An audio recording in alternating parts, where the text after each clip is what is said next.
Tonight, it is my honor to present the Father Edward Boyle Award to Commissioner Paul Chabot of the Federal Mediation and Conciliation Service, or FMCS. For almost 30 years, Paul Chabot has mediated labor disputes with great skill, discretion, and integrity. Paul covers Southeastern Massachusetts from Brockton to the islands, plus Rhode Island and Eastern Connecticut. As described, he's worked with negotiators across many industries and sectors. Whether the distance between the parties or Grand Canyon divides within a hair's breadth, but stuck on, for whatever reason, the whole continuum in between, Paul has helped support and ease labor and management bargaining teams across the finish line. Paul has helped support, we hear from highly experienced negotiators in multiple sectors and industries that Paul has done this with his own quiet grace and understanding and good humor. Daniel Hurley, president of Local 369 UWUA, wrote of attempting in 2012 to resolve a 5-week lockout at the Pilgrim Nuclear Power Plant. Paul Chabot, he said, was by far the most important person in those talks. At a time when bitterness could have consumed each side, the calming presence of Paul Chabot kept both sides talking. Paul was gracious when he had to be and brutally honest when we in the company needed to hear the truth. His morals, professionalism, and concern for the communities surrounding the nuclear facility were the main drivers on coming to an agreement that day. It is comforting to me that as the president of Local 369, that I have the services of this important service. Further, it is an added bonus to know that Paul Chabot is on the case. The Labor Guild is proud to honor Paul Chabot with the 2014 Edward Boyle Award for excellence in labor management relations, exemplifying integrity, fairness, professional competence in support of cooperative and resilient labor management relations. Paul, could you step up?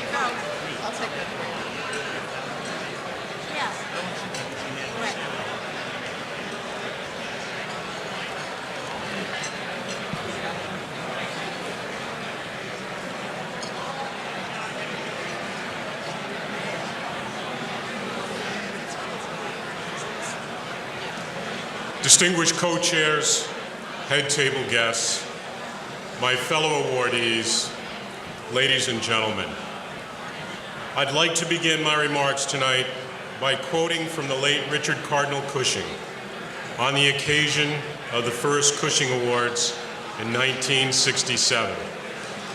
Now you can follow along by opening up tonight's program, and you'll find that almost every year this particular remark by the Cardinal has been cited as an introduction to the general audience to the Cushing Gavin Awards. And I quote, "We all tend to live in our own special isolation, building walls about ourselves and considering only the problems that are closest to each of us individually. Tonight, we sit together in a spirit of brotherhood and sisterhood, recognizing that most of our difficulties we share with each other, most of our ideals we pursue together, and most of our progress will be made together or it will not be made at all."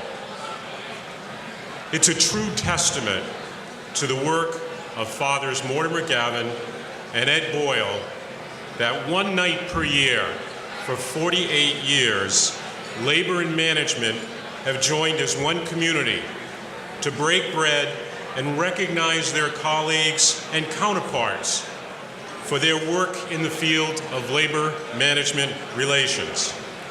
I'm sure that it goes without saying that this night of fellowship, in many instances, has easily translated to the parties' improved relationship at the bargaining table.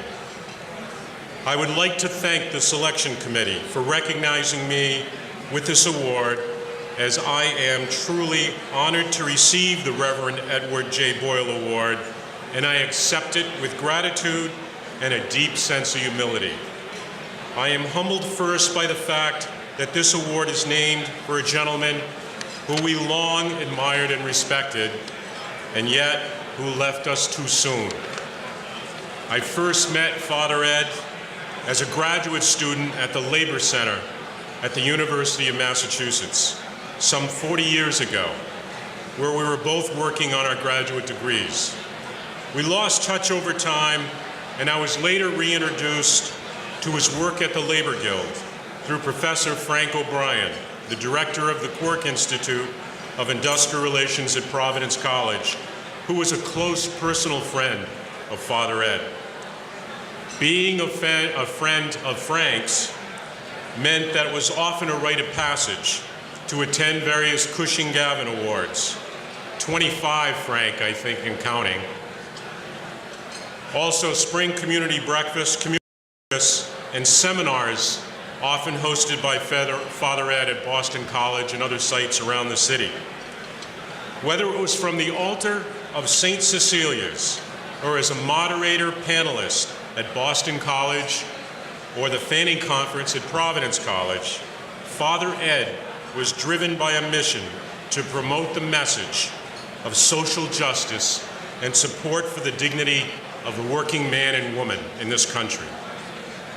Greg Thornton, a past Cushing Gavin awardee, stated at the time of Father Ed's passing that Father Ed encouraged collective bargaining among Guild labor and management members to be conducted in a dignified and civil environment that has been lost in other parts of the country. We all know that Father Ed was a humble man. He was one of the most selfless individuals we would know, as his first concern was always for the other guy. Two personal stories illustrate this point. About 10 years ago, Father Ed was being recognized with the Reverend Charles V. Quirk Award at Providence College at the Fanning Conference. The award recognizes individuals who have promoted the cause of industrial peace. The normal custom is for award recipients to receive their honors after lunch, followed by a brief acceptance speech. As it would so happen, the award recipient this particular year disappeared during lunch, just prior to the award ceremony beginning. I, unfortunately or fortunately, was charged with the responsibility of scouring the campus to find Father Ed. Eventually, after a lot of looking, soul searching, I figured out where he might be, and I was able to find him just in time. We got back to the hall where he was given his award. Father's explanation to me that day was, it's been so long since I've been to Providence College. There's so many friends of mine that are Dominicans I haven't seen in years. I just wanted to go visit them. It was really later explained to me by John Martin and Frank and very close friends of Father Ed that he was never one to seek attention. He would shun the limelight, and he was trying to avoid some of the fanfare leading up to his introduction of the award. What most people don't know is that Father Ed and I were both diagnosed with kidney cancer within 6 months of each other. As Father Ed was undergoing treatment and rehabilitation at Campion Hall, he was visited often by two mutual friends of ours at various times in separate visits. After their visits, I would inquire as to how Father Ed was doing. I was told that he wouldn't talk about his own condition. He only wanted to know how I was doing. And then he sent along a message that he prayed for me daily. Well, I can tell you it's because of Father Ed's prayers and the intercession of some very close friends and a sister that I'm here tonight. I'm also humbled in receiving this award because of the accomplishments of the individuals who've been honored in the past with this honor. but I take comfort in the fact that this award is truly a reflection of the hard work and dedication of the 160-plus ladies and gentlemen who serve as federal mediators across the country. More importantly, tonight, I want to say what a privilege it is to work with my colleagues here in the Northeast, who are truly dedicated professionals. Tonight, I would like to acknowledge them in the audience. Joe Kelleher, would you please stand? Josh Flax, Joe Dubin, John Carpino, Marty Callahan, our newest addition, George Lovell, Kathy Murray Cannon, Moira Finnegan,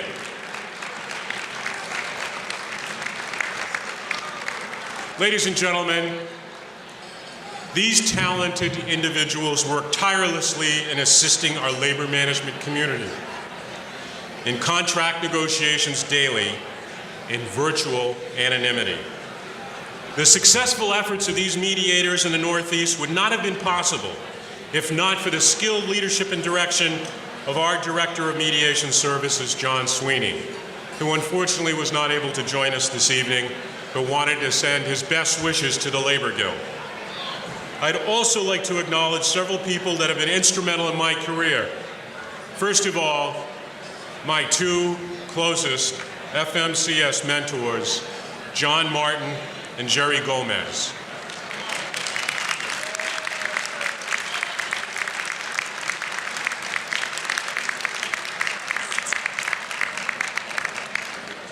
Who I am proud to say have been honored in the past with this award for their service to FMCS. They constantly reminded me that we're there to assist the parties in reaching an agreement. As John and Jerry would say to me over and over again, you have to realize the parties can control the ultimate outcome in the process. It's their contract. I also would like to say a word to one of my closest mentors and friends, Frank O'Brien. Frank is an arbitrator, a mediator, and the director of the Cork Institute, and I am not permitted, by punishment of death, to mention how many years he's been with the Cork Institute. But I will say that he introduced me to the Guild, and I've always respected his advice and counsel. And the fact that at least a half a dozen to a dozen times per year, I rope him in to co-teaching classes with me for stewards, union officers, and new supervisors. One other gentleman I'd like to recognize, I think he's here somewhere, is Bing Fogarty.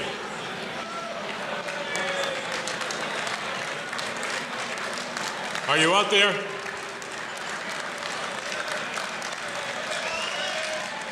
There he is. Bing is an international representative emeritus of the UWUA. Bing,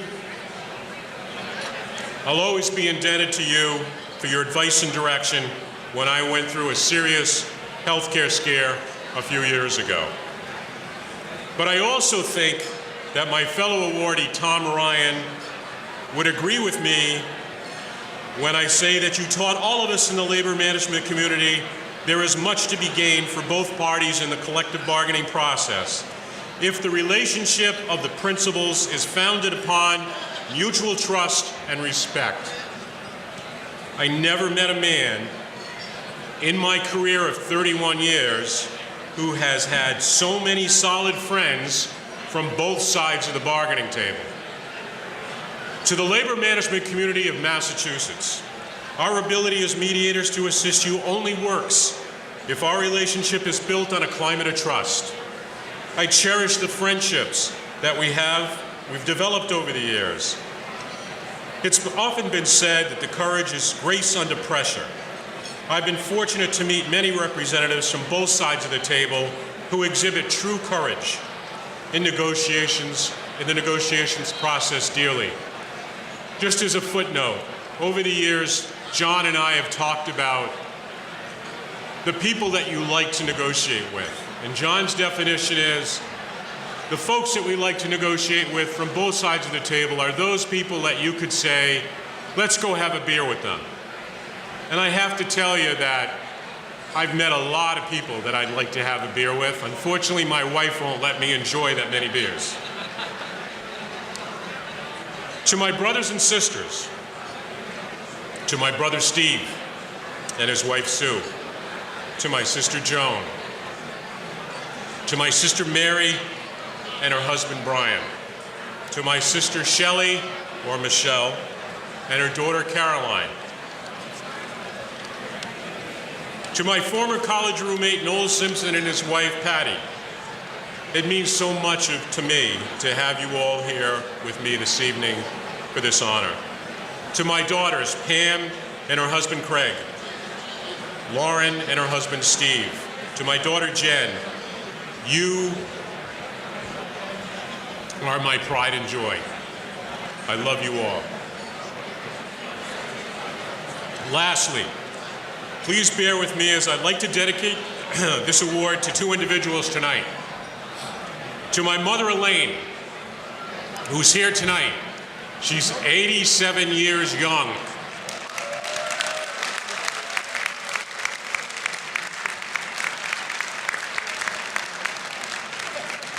"42 years ago, about this time of year,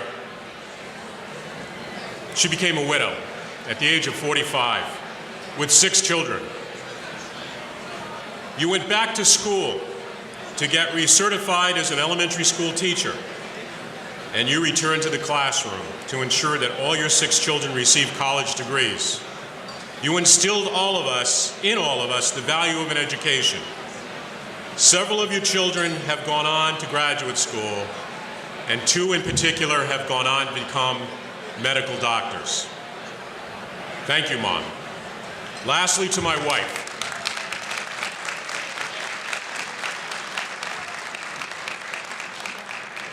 Since I met you 39 years ago, you have been the love of my life. You are my rock. Now, I have a confession to make. Mediators are bound by what we call confidentiality. And it's actually written in the Code of Mediation Ethics that we have to treat our relationships with the parties as confidential. And tonight, in this gathering, I have a confession to make. No matter what time I get in from a case, often late, my wife sits down with me as dinner is warming, as she suffers through my mind-numbing bargaining session stories, and for that, she deserves sainthood, let alone the dedication of this award.